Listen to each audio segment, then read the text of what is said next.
Un type de problème d'extension, c'est ceux qui contiennent plus qu'un triangle. Alors ici, on nous demande de trouver la longueur du côté CD. Donc, on parle de ce côté ici. Donc, ceci, c'est mon inconnu. Maintenant, si je regarde de plus près, je remarque que je connais l'angle qui est ici. Et ceci, c'est le côté adjacent à mon angle.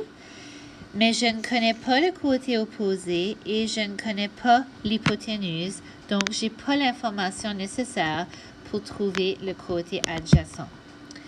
Si je regarde l'autre triangle qui est dans le dessin, celui-ci, là, je vois que peut-être que j'ai plus d'informations dans ce triangle-là.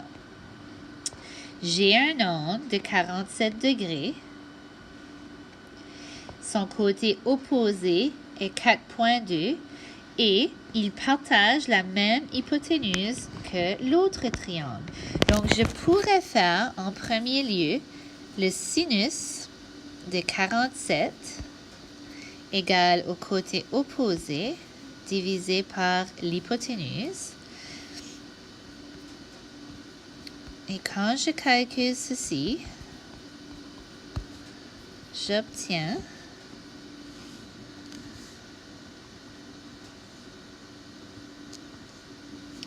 5,74. Maintenant que je sais ça, là, je peux inscrire cette information-là dans mon dessin et ça, c'est l'hypoténuse. C'est aussi l'hypoténuse de mon deuxième triangle.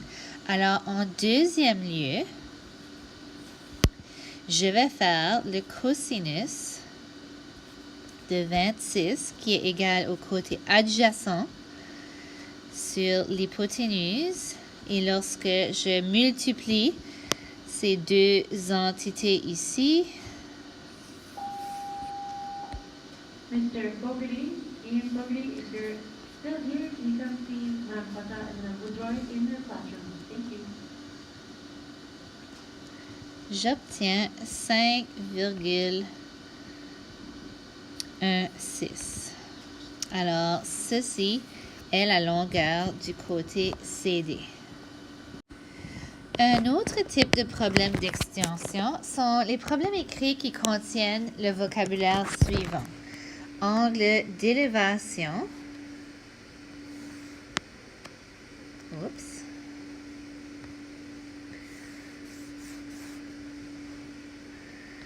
Angle d'élévation et angle de dépression.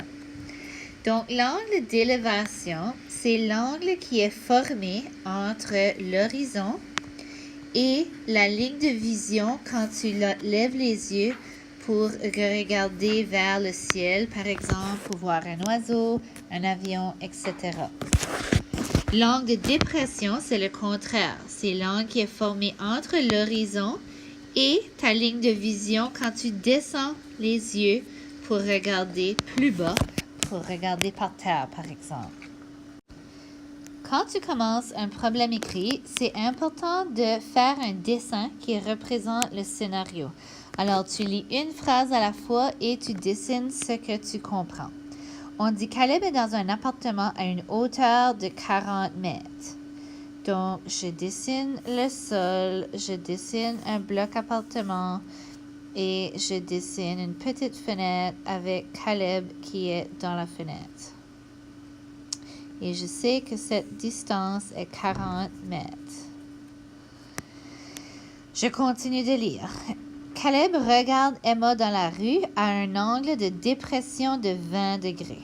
Donc, j'ai Emma qui est dans la rue ici et j'ai Caleb qui regarde Emma comme ça. On me dit que l'angle de dépression est de 20, alors l'angle là, ici, là, c'est 20. On veut savoir qu'est-ce qu'est la distance entre Emma et Caleb. Donc, est-ce que tu vois ton triangle? Okay, tu devrais voir un triangle qui est formé ici, comme ça. Si la hauteur de Caleb est 40 mètres, la hauteur de l'autre côté du quadrilatère sera aussi 40 mètres. Et ceci, c'est mon côté opposé et je cherche l'hypoténuse. Donc, je vais utiliser le sinus de 20 qui est égal au côté opposé divisé par mon hypoténuse.